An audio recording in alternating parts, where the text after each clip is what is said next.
Assalamualaikum warahmatullahi wabarakatuh. Anak-anakku yang hebat, anak-anakku yang soleh, apa kabar semuanya? Sehat? Alhamdulillah. Semoga kita senantiasa dalam perlindungan Allah Subhanahu wa Ta'ala. Anak-anakku sekalian, pada hari ini Pak Aziz akan menjelaskan tentang iman kepada qada dan qadar. Tujuan dari pembelajaran kita hari ini adalah supaya kita memahami pengertian iman kepada qada dan qadar.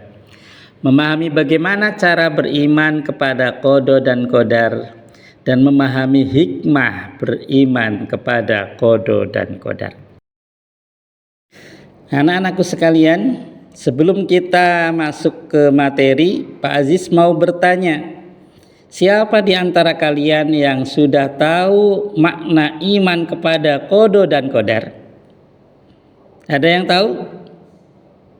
Oke, kalau belum ada, simak penjelasan dari Pak Aziz. Makna iman kepada qada dan qadar. Iman itu berarti percaya, yakin.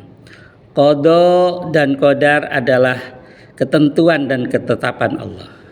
Sehingga makna iman kepada qada dan qadar adalah meyakini dan mempercayai dengan sepenuh hati adanya ketentuan dan ketetapan Allah Subhanahu wa Ta'ala. Atau dengan istilah lain, meyakini bahwa segala yang terjadi di jagat raya ini seperti peredaran matahari, bintang, bulan, rotasi bumi, siang dan malam dan sebagainya bukanlah suatu kebetulan, melainkan hal tersebut sudah ditentukan oleh Allah Subhanahu wa Ta'ala. Apa sih perbedaan antara qada dan qadar? Qada dan qadar sering kita kenal dengan istilah takdir. Akan tetapi antara keduanya mempunyai arti yang berbeda. Qada bisa diartikan dengan ketetapan Allah yang akan terjadi. Dan itu tertulis sejak zaman azali di Lauhil Mahfud. Sedangkan qadar adalah ketetapan Allah yang telah terjadi kepada makhluknya. Adapun dalil tentang iman kepada qada dan qadar ini terdapat dalam Al-Quran surah Al-Qamar ayat 49. A'udzu billahi minasyaitonir rajim. Inna kulla syai'in khalaqnahu biqadar. Yang artinya, sungguh kami menciptakan segala sesuatu menurut ukuran. Dan juga terdapat dalam surat Al-Ahzab ayat 38. Wa kana amrullahi qadaran maqdura. Dan adalah ketetapan Allah itu suatu ketetapan yang pasti berlaku. Anak-anakku sekalian, beriman kepada qada dan qadar berarti meyakini bahwa segala sesuatu yang terjadi di dalam hidup ini berada dalam kendali Allah Subhanahu wa Ta'ala. Terus bagaimana cara kita beriman kepada qada dan qadar? Caranya adalah yang pertama, kita harus percaya bahwa Allah Maha mengetahui dan bijaksana dalam ketetapannya. Sehingga kita harus selalu husnudzon, berbaik sangka terhadap apapun ketetapan Allah kepada kita semua.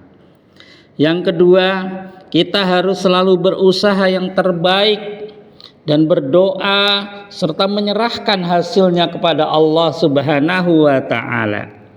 Walaupun qada dan qadar itu sudah ditetapkan oleh Allah, tapi ada qada dan qadar yang di situ masih bisa dirubah dengan usaha kita. Yang ketiga, menerima dengan ikhlas apapun yang terjadi, sesuai harapan ataupun tidak, senang ataupun susah. Kita harus yakin Allah mempunyai rencana yang terbaik buat kita. Anak-anakku sekalian yang dicintai Allah, macam-macam dari apa yang kita kenal dengan qada dan qadar atau istilah lainnya adalah takdir. Ada dua macam takdir. Yang pertama takdir mubrom. Apa itu takdir mubrom? Yaitu ketentuan Allah Subhanahu wa Ta'ala yang berlaku atas setiap diri manusia tanpa dihindarkan atau ditawar-tawar lagi. Atau dengan kata lain, takdir mubrom adalah takdir yang sudah tidak bisa dirubah-rubah. Contoh dari takdir mubrom adalah jenis kelamin, warna kulit, siang malam, dan lain sebagainya. Yang kedua, takdir mu'allaq. Takdir mu'allaq adalah ketentuan Allah Subhanahu wa Ta'ala yang mungkin masih dapat diubah oleh manusia melalui usaha atau ikhtiar, jika Allah Subhanahu wa Ta'ala mengizinkan.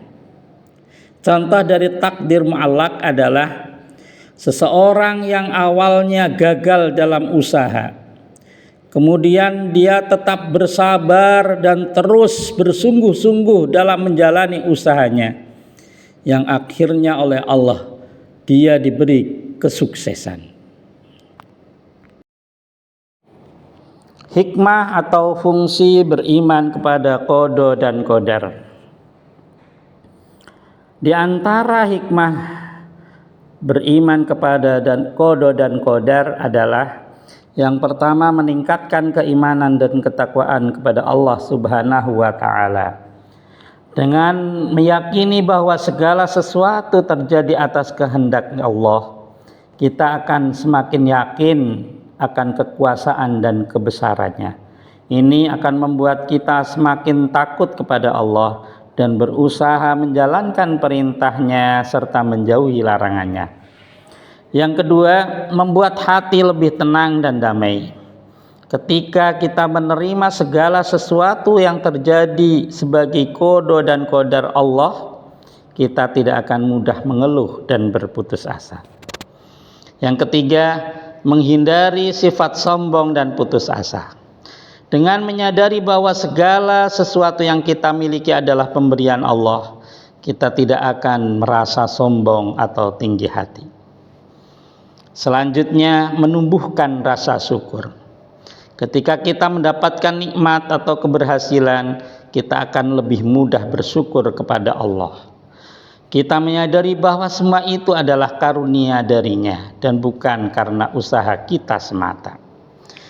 Yang selanjutnya adalah meningkatkan kesabaran. Ketika kita ditimpa musibah atau cobaan, kita akan lebih bersabar dalam menghadapinya. Kita yakin bahwa Allah Subhanahu wa Ta'ala tidak akan memberikan cobaan di luar batas kemampuan kita semua. Yang terakhir, memotivasi untuk berusaha dan berdoa. Meskipun kita percaya bahwa segala sesuatu sudah ditetapkan oleh Allah Subhanahu wa Ta'ala, kita tetap harus berusaha dan berdoa. Kita harus berusaha semaksimal mungkin untuk mencapai tujuan kita dan berdoa kepada Allah Subhanahu wa Ta'ala.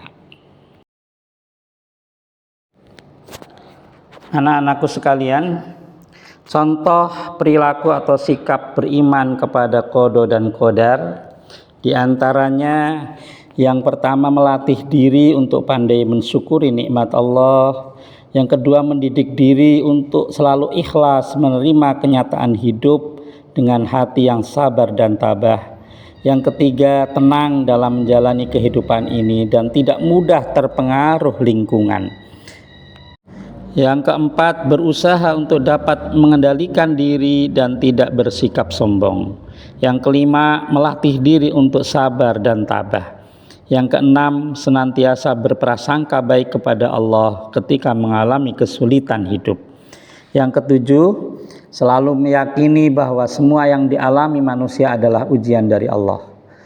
Dan contoh yang terakhir adalah yakin bahwa di balik suatu peristiwa yang kurang menyenangkan pasti ada hikmah yang bisa kita ambil. Demikian yang bisa Pak Aziz sampaikan pada pertemuan kali ini.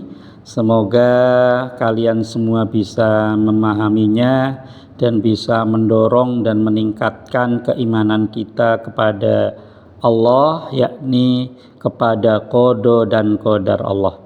Dari Pak Aziz cukup sekian. Wassalamualaikum warahmatullahi wabarakatuh.